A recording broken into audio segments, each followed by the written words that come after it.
السلام علیکم۔ ہمیں مانگنا نہیں آتا، ہمیں طریقہ نہیں پتہ کہ ہم نے اللہ سے کس طرح مانگنا ہے۔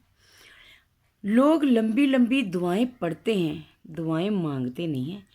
مانگنے میں اور پڑھنے میں بہت فرق ہے۔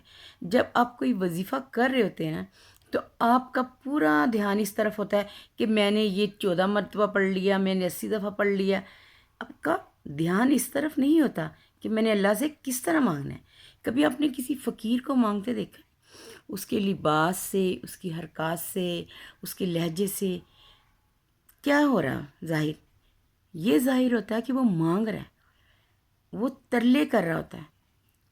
اس کے جذبات، اس کے احساسات ایسے لگ رہا ہوتا ہے کہ جیسے وہ بہت نیڈی ہے، اسے بہت سخت ضرورت ہے، اور وہ اللہ کے واسطے دے رہا ہوتا ہے۔ اور اس کے مانگنے کا انداز ایسا ہوتا ہے کہ آپ کا اگر دل نہیں بھی چاہ رہا نا کہ آپ نے دینا ہے، تو آپ پھر بھی دے دیتے ہو۔ کیوں؟ اس کا انداز اس طرح کا ہوتا ہے۔ تو ہم لوگ جب بڑے بڑے وظیفے کرتے ہیں، ہمارا انداز مانگنے والا نہیں ہوتا، ہمارا انداز وظیفے کرنے والا ہوتا ہے۔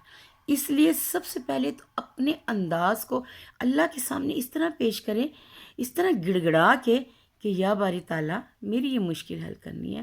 اگر بچی کی شادی کا مسئلہ ہے، گھر نہیں ہے، اولاد نہیں ہے، یا کاروبار میں کوئی مسئلہ ہے، یا اس کے علاوہ زندگی میں بہت سارے معاملات ہوتے ہیں، ہماری زندگی میں کوئی پریشانی آ جاتی ہے، کوئی دکھ آتا ہے، تو ہمیں اللہ سے مانگنا نہیں آتا۔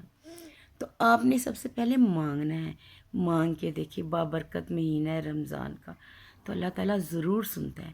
آپ نے یہ عمل کرنا ہے، کسی بھی ٹائم 2 رکعت نماز حاجت کی نیت کریں، اور پھر پہلی رکعت میں آپ نے سورۃ فاتحہ کے بعد 11 مرتبہ آپ نے آیت الکرسی پڑھنی ہے، اور دوسری رکعت میں سورہ فاتحہ کے بعد آپ نے 11 مرتبہ سورۃ اخلاص اور 3 بار سورہ یاسین پڑھ کے اپنا مقصد اللہ کے سامنے پیش کرنا ہے، گڑ گڑا کے، رو کے، التجا سے۔ آپ کے انداز سے یہ ہو کہ آپ اللہ سے مانگ رہے ہیں، آپ وظیفہ پڑھ نہیں رہے ہیں، آپ کوئی دعا ایسے نہیں ہے کہ جیسے اللہ کے حضور پیش کر دی تو اب اللہ نے پوری کرنی، نہیں، ایسے نہیں ہوتا۔ آپ پورے دل سے، پورے خلوص سے اور پوری دل جوئی سے مانگے، وہ دیتا ہے۔ دیر سویر ہو جاتی ہے لیکن وہ دیتا ضرور ہے۔ دعاؤں میں یاد رکھیں، اور میرے چینل کو لائک اور سبسکرائب کریں، اور ویڈیو کو شیئر کریں، صدقہ جاریہ سمجھ کے۔ اللہ حافظ۔